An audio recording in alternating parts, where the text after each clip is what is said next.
É impressionante como o Lula, apesar de preso, mantém a postura de presidente e o Bolsonaro, como presidente, não consegue ter a mínima postura. Parece que ele que é o preso da história. Vamos conversar um pouquinho sobre isso. Vem comigo.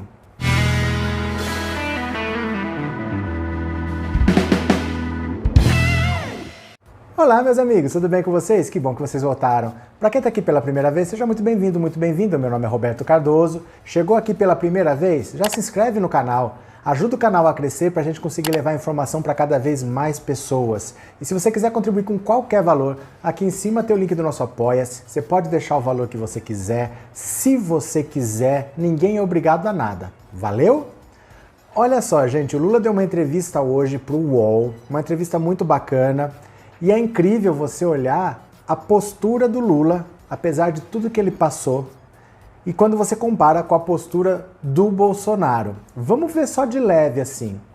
O Lula está preso já há 1 ano e meio por causa de um processo em que diz que ele recebeu como propina uma reforma num apartamento triplex no Guarujá que ele iria comprar. Veja só, propina é um benefício em troca de um outro benefício. Então, por exemplo, para você me favorecer, eu te pago um dinheirinho, eu recebo um benefício e te dou um dinheiro. Para se falar em propina, é necessário haver esse benefício mútuo, uma coisa em troca de outra, a contrapartida. Qual é a contrapartida no caso do triplex? O processo não cita. Você fala em propina sem falar na contrapartida. Então, juridicamente, isso não faz o menor sentido, né? Segundo detalhe, você receber como propina uma reforma num apartamento do Guarujá, a defesa do Lula, não uma, não duas, 5 vezes. 5 vezes pediu para vistoriar esse apartamento. Sérgio Moro 5 vezes negou. Como que me acusa de receber como propina uma reforma e não deixa eu sequer ver essa reforma que você está dizendo que é a minha propina? Pois ele não deixou. Aí o MTST invade o apartamento e mostra que sequer teve reforma. Né? O processo diz que foi feito um elevador interno, porque é um triplex, né? São 3 andares, não tem elevador nenhum, é tudo com escada. Diz que se gastaram 600 mil numa cozinha planejada e não tem nada lá. O tal micro-ondas de 5 mil reais, que eu nunca nem vi à venda, um micro-ondas de 5 mil reais. Não tem nada nem do que ele falou. E é muito estranho você ver o Lula recebendo uma propina da Odebrecht em 2014, né? Porque o Lula foi preso 1 ano e meio atrás, mas a reforma teria sido feita em 2014, sendo que ele já não era mais presidente desde 2010. Quer dizer, você já viu uma empresa subornar um ex-presidente? Se você quer alguma vantagem, você precisa subornar quem está com a caneta na mão. Né? Você já viu alguém subornar um ex-presidente que já não é mais há 4 anos presidente? Mas o Sérgio Moro disse que era isso e no final ainda disse que não tinha prova e mesmo assim condenou. Aí você vê uma pessoa que passa por toda essa maluquice, por todo esse processo de injustiça, né? Todo esse processo que foi feito só para prendê-lo injustamente, não tem sequer prova contra ele, e o cara dá uma entrevista serena, com postura de presidente, falando... Foi muito engraçado quando ele falou assim do Ciro Gomes. Olha o que o Lula falou. Eu assisti o filme Central do Brasil e lá tem um menininho rebelde, revoltado, que vai conversar com a Fernanda Montenegro, e a Fernanda Montenegro convence esse menininho a deixar ela ajudar. A Fernanda Montenegro leva ele para a família dele e depois vai embora. O Ciro Gomes me lembrou esse menininho aí. Eu queria muito que ele deixasse eu ser a Fernanda Montenegro da vida dele. Olha se pode, com bom humor, com uma tacada só, ele matou 2 coelhos, porque primeiro ele comparou o Ciro Gomes a um moleque rebelde, né? O recado foi bem dado, o Ciro Gomes está se comportando como um moleque rebelde. E segundo, ele está dizendo, as portas estão abertas. Não é porque você está se comportando como um inconsequente, você está dando declarações aí completamente descabidas, que eu vou fechar as portas para você. Se você quiser conversar e a gente compor alguma coisa, nós vamos sentar e vamos conversar. Mais do que isso, ele ainda falou sobre a Marta Suplicy, que é uma pessoa que eu nunca pensei que poderia um dia voltar ao PT. Pois ela tem conversado com algumas pessoas do PT, Lula sabe, há muita resistência contra ela dentro do PT, algumas pessoas jamais aceitariam ela de volta, o Lula sabe também, e o Lula sabe que ela está conversando com o PDT do Ciro Gomes, porque ela quer ser prefeita de novo de São Paulo. Então, ao mesmo tempo que ele citou o Ciro e citou a Marta, ele está visando a prefeitura de São Paulo, que eu falo, o Lula, se ele não voltar para a política logo, ele vai deixar o Dória ocupar todos os espaços, e quando ele quiser voltar, já é tarde demais. Mas o Lula não está de chinelo vendo tudo acontecer, não. Ele lá de dentro, ele está fazendo a articulação, ele está querendo trazer a Marta de volta, ele está querendo trazer o Ciro para o lado dele, já avisando para 2022. Graças a Deus, ele tem a intenção de ser candidatíssimo de novo. Eu já estava até com medo dele querer ser pai, casar de novo, querer ser pai e ficar em casa. Mas esse bichinho que morde quando a pessoa entra para a política não tem jeito, gente. A pessoa não sai mais.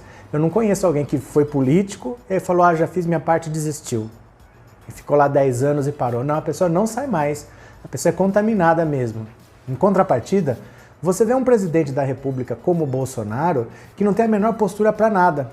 Ele, apesar de ter ganho uma presidência sem que sequer ter capacidade para isso, ele devia dar graças a Deus de estar onde ele está, ele parece que está revoltado contra tudo, contra todo mundo, o tempo todo.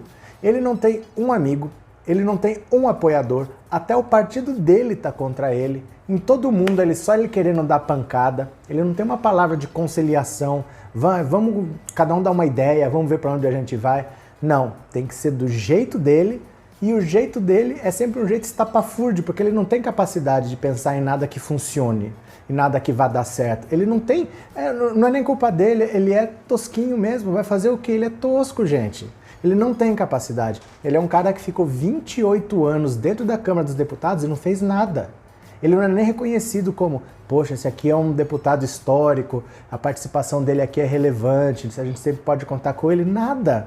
Ninguém sequer dava voz para ele. Mas eu não sei se vocês lembram, você lembra do Pânico?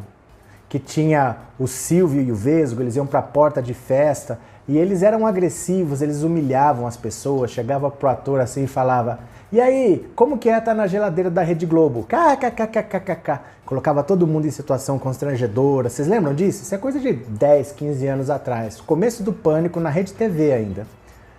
A versão mais jornalística disso que o Pânico fazia, quem fazia era o CQC na Band. Então essa mesma coisa de constranger celebridade que o Pânico fazia, o CQC fazia com político. Então lá em Brasília eles iam entrevistar as pessoas, mas com a intenção de constranger, de fazer passar aquela mesma saia justa. Aí os políticos pararam de dar entrevista para o CQC, eles já não davam mais entrevistas para ele. Só quem falava, aquele que ninguém nunca queria ouvir, só quem falava era o Bolsonaro. Aí toda semana o CQC ia lá ouvir o Bolsonaro, foi dando voz. Depois veio a tal da Luciana Gimenez, que levava ele lá para ver ele destilar o ódio dele toda semana. E foi daí que surge do nada uma figura grotesca como essa, que não tem postura, que não sabe onde está, que não sabe articular, que não sabe formar aliados, que não sabe formar uma base. Hoje ele tenta colocar o filho dele como embaixador, não consegue. Tenta colocar o filho como líder do PSL na Câmara, não consegue. Daqui a pouco ele vai tentar mudar de motorista. Não, mudar de motorista ele já mudou, né? Mudar de motorista ele conseguiu mudar de motorista. Mas tá parando por aí a capacidade dele de articulação. Então é triste você ver como que um país desse tamanho conseguiu fazer essa opção. Nós pegamos o político mais despreparado que já passou na face da terra e falamos, esse cara nos representa. Como assim nós fizemos isso?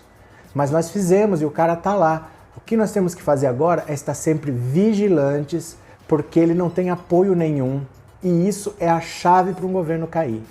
Infelizmente, eu falo assim, eu não gostaria que todo o governo ficasse caindo, tira um, tira outro, tira um, puxa o tapete, derruba de lá, mas ele provoca as próprias crises. Então é meio que inevitável. Quando ele é incapaz de fazer uma articulação, quando ele tem o próprio partido contra si mesmo, ele está olhando para o fundo partidário, para a verba do partido e dane-se o país. Ele não governa, ele não está preocupado com você, ele não está preocupado com o dinheiro no seu bolso, com o seu emprego. E aliás, deixa eu dizer só uma coisa rápida, só para o bolsominion que está assistindo aqui. Eu não sei o que eles vêm fazer aqui, na verdade, né? Porque eles não concordam com nada que eu falo. Mas assim, você, seu bolsominion, só um recado para você. O Lula, que você ataca, que você xinga tanto, saiu da presidência da República com 87% de aprovação. Sabe o que isso quer dizer? Quantos por cento teve o Bolsonaro quando foi eleito? Mais do que 13%, não foi? Então, se o Lula teve 87% de aprovação, muitos de vocês que atacam o Lula hoje batiam palma para ele durante o governo dele porque você tinha emprego e porque você tinha dinheiro no bolso. Tá? Você é muito hipócrita e muito mal agradecido de xingar, de atacar, mas eu sei o que é isso. Sabe o que é isso? É que o pobre, infelizmente, eu não vou generalizar, obviamente não são todos, mas muitos dá um passinho para frente, começa a querer ser aceito pelos ricos, começa a frequentar outros lugares, né? Começa a andar de avião, começa a frequentar aeroporto, lugares mais bacanas, começa a encontrar com os ricos e são rejeitados. Aí, para serem aceitos, eles querem dizer que são ricos também e começa a imitar o comportamento dos ricos, começa a votar no candidato dos ricos, começa a comprar o discurso dos ricos, começa a querer fazer de conta que é rico. E aí volta contra a pessoa que colocou ele lá, que deu a oportunidade dele estar lá. Aí vem um governo de direita que faz o pobre voltar a ser pobre pior do que antes. Aí depois ele vai lá com o pires na mão de novo, sem ninguém saber que ele votar na esquerda. Mas vai ser só melhorar um pouquinho que vocês vão fazer essa ingratidão de novo. Tomara que não, eu confio em vocês. Tá? Você que é bolsominion arrependido, põe a mão na consciência, pare de destilar ódio sem razão, porque durante o governo do Lula, se ele tinha 87% de aprovação, muito provavelmente você que atira pedra hoje, você estava batendo palma. Você era um desses 87%. Valeu? Bom domingo para vocês, bom fim de semana, um grande abraço e eu já fui!